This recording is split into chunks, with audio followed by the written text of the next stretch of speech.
국회 취재기자 연결을 해서 과연 민주당의 최종 선택에 대한 내용, 좀 더 자세한 내용 나와 있는지 저희가 알아보도록 하겠습니다. 고아림 기자, 자세한 내용 좀 전해주시죠. 네, 더불어민주당은 정개특위와 사개특위 중 어느 특위의 위원장을 선택할지 논의했지만 결론을 내리지 못했습니다. 민주당은 오전 의원총회를 열고 선거제 개편안을 논의하는 정개특위와 사법제도 개혁 법안을 논하는 사개특위 중 어떤 특위를 맡을지 의견을 나눴는데요. 민주당 박찬대 의원은 오늘 결정을 내리지 않았다면서 지도부의 결정을 위임하는 것으로 해 다음 주 초 결정할 것으로 예상됐다고 밝혔습니다. 민주당은 정개특위위원장을 맡는 쪽으로 이미 가닥을 잡았지만 충분한 내부 의견 수렴을 위해 좀 더 숙고의 시간을 갖기로 했습니다. 다만 다음 주 민주당이 최종 결론을 내리면 자유한국당이 다른 특위위원장을 가져가게 되는데요.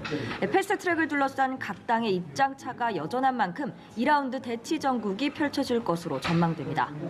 이런 가운데 추경안과 북한 어선 사태 국정조사 여부를 두고 여야는 여전히 평행선을 달리고 있습니다.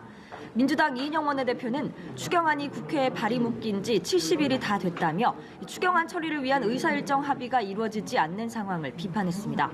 이어 상시국회를 담보하는 신사협정을 체결하자며 야당의 긍정적 대답을 기대한다고 전했습니다. 반면 한국당 황교안 대표는 북한 어선 입항 사건과 관련해 어제 이루어진 국방부 합동 조사 결과 발표를 맹비난했습니다. 꼬리만 잘라내는 면피용 조사였다며 국회 차원의 국정조사가 반드시 필요하다고 주장했습니다. 바른미래당 오신환 원내대표 역시 국방부 결론은 황당하기 짝이 없다고 비판하며 민주당이 국정조사를 즉각 수용해야 한다고 강조했습니다. 네, 오전엔 한국당 나경원 원내대표의 교섭단체 대표 연설이 있었습니다. 문재인 정부의 신독재를 경계해야 한다. 또 정부 정책 전반을 강력히 비판했죠. 네, 그렇습니다. 자유한국당 나경원 원내대표는 오전 교섭단체 대표 연설에 나섰습니다. 나 원내대표는 국민들이 불안의 시대에 살고 있다고 입을 떼는데요. 자유와 책임의 정치로 극복해야 한다며 정부를 향한 비판을 쏟아냈습니다. 문재인 정부가 정권의 절대 권력을 완성하려 하는 신독재 현상과 부합한다며 정부가 모든 비판을 적폐로 몰아가고 또 경제, 외교, 민생 무엇 하나 제대로 하지 못하는 무능에 빠졌다고 주장했습니다. 패스트트랙 사태와 관련해서는 패스트트랙 폭거이자 다수의 횡포에 따른 악의 탄생이라고 강도 높게 비판하면서 의회 민주주의가 무너졌다고 밝혔습니다.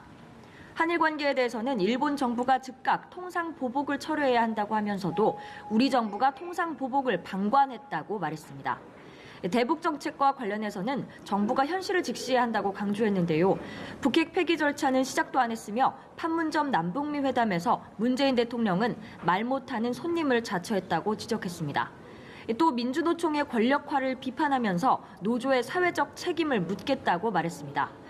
나 원내대표의 연설에 민주당 이인영 원내대표는 일하는 국회를 만들자고 제안했는데 답이 없어서 섭섭하다며 이에 대한 대답을 마저 듣고 싶다고 밝혔습니다. 바른미래당 오신환 원내대표는 보수 야당으로서 할 수 있는 말들을 했다고 평가한다면서도 여전히 이념적 경직성에서 벗어나지 못하고 있다고 했습니다. 평화당은 대안 없는 과거로의 회귀 선언에 불과하다고 밝혔고 정의당은 한국당의 존재가 불안과 공포라고 비판했습니다. 지금까지 국회에서 전해드렸습니다.